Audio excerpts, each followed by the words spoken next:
Jail नहीं भेजते हैं, उसमें से अगर 5-6 तो चार्जशीट भी देखते हैं कॉल, कि क्या कर रहा है, उसके बाद उसको पकड़ते हैं कि 5-6 चार्जशीट भी कॉल कर लिया वहां से, chargesheet mean complete set of that, हम वहां पे चार्जशीट बोलते हैं, आप केस डायरी बोलते हैं। जबकि केस डायरी का तो यह है कि it cannot be supplied to the accused, it court and police officer, except that nobody has access to case diary. Case diary concept ही अलग है दूसरा है। ये rest of the documents are chargesheet. तो एक ये 10 चार्जशीट लाके सब तरफ सर्कुलेट किया ना कि इस तरीके से होता है, और बहुत सिंपल है, कुछ नहीं। 161 का स्टेटमेंट हर एक आदमी का अलग रहता है, मेरा नाम, एज, ऑक्यूपेशन, और आपने, आपके बुलाने पे मैं आपके सामने हाजिर होके ये केस के बारे में मेरी जो जानकारी है देता हूँ, और वो नैरेटिव के फॉर्म में रहता है उसका, कि मैं उस दिन ये यहाँ पे था, मेरे सामने ये हुआ और हो गया, यही मेरा बयान है। This is 161 statement. देन इसमें कॉन्ट्राडिक्शन, ओमिशन सब प्रूव कर सकते हैं। जो भी seizure is 100% there, whatever crime happens, if it is by कोयता, नाइफ, फायर आर्म, वो बराबर सीज होता है, either from the spot of the incident और फ्रॉम द एक्यूज। ये स्पॉट का इनवेरिएबली एक भी केस ऐसी नहीं होंगी कि जहां पे स्पॉट ऑफ द इंसिडेंट का पंचनामा नहीं होगा। हम गए, हमने देखा वहां पे ये परिस्थिति थी, रास्ते पे खून पड़ा था, खून के बाजू में लोटा पड़ा था, क्रचेस पड़ी थी, ये जो भी होगा वो पूरा के पूरा डिस्क्रिप्शन, या फिर कुछ नहीं दिखा वहां पे, आइदर वे ये सब होता है हर केस में। 27 का रिकवरी अगर है तो वो उसका प्रॉपर पंचनामा होता है। अटेंशन हुजूर कैसे ड्रॉ होता है वहाँ कुछ? वहां पे अटेंशन ऐसा होता है कि फर्स्टली ये अगर कुछ ये इंप्रूवमेंट करता है, एडिशनल चीज बताता है, तो पहले ये पूछा जाता है उसको कि आपने ये बात पुलिस को बताई थी क्या?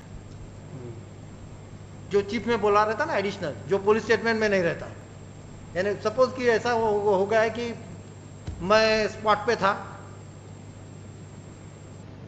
और स्पॉट पे ये चीज हो गई मेरे सामने, ये चीज ए और बी ने मिलके सी को मार दिया, ये उसका पुलिस स्टेटमेंट है। कोर्ट में आने के बाद अगर उसने बोला कि मैं स्पॉट पे था, ए, बी, डी एंड ई, ये 4 लोगों ने मिलकर सी को मार दिया, ये अगर एविडेंस में आ गया तो फिर क्रॉस में क्वेश्चन होता है कि डी और ई ने सी को मारा, ये बात तूने पुलिस को बताई थी क्या? ए बी की तो बताई है, डी और ई की नहीं बताई थी। तो क्वेश्चन रहेगा डी और ई ने मारा ये बताई थी क्या सी को? वो बोलता हाँ बताई थी। फिर then court rights attention of witness is drawn to his police statement, और इस टाइम में डिफेंस काउंसिल वो 161 का स्टेटमेंट वो विटनेस के हाथ में देता है, पढ़ इसको करके। और अगर विटनेस इलिटरेट रहा तो कोर्ट बोलता है कि statement of witness under section 161 is read over to the witness, और वो ब्रैकेट हो जाता उतना ही portion, it is just to for the sake of record. और फिर उसको बोलता है कि अब बता ये क्यों नहीं है तेरे इसमें, तो I am unable to state any reason as to why this fact is not mention in my police statement. या कभी ऐसा भी बोलता है मैंने तो बताया था, पुलिस ने क्यों नहीं लिखा मुझे क्या पता। तो फिर वो आता है कि I am though I had disclose this fact to police while recording my statement, it appears that police has not recorded this in my statement. फिर आता है आयो आखिरी में, फिर आयो को क्वेश्चन पूछा जाता है कि तूने स्टेटमेंट ये विटनेस का एज पर हिज वर्शन लिखा, yes I had recorded statement of witness number so and so as per his version, whether this witness has stated this the fact that D and E had assaulted C. So then he says no, he has not stated me before while recording my statement that C and D had also assaulted this person. इसको होता है complete 147 का compliance। हम लोग क्या, otherwise तो उसको witness को आप बोला था क्या ऐसा पूछेंगे, वो बोलेगा बोला था।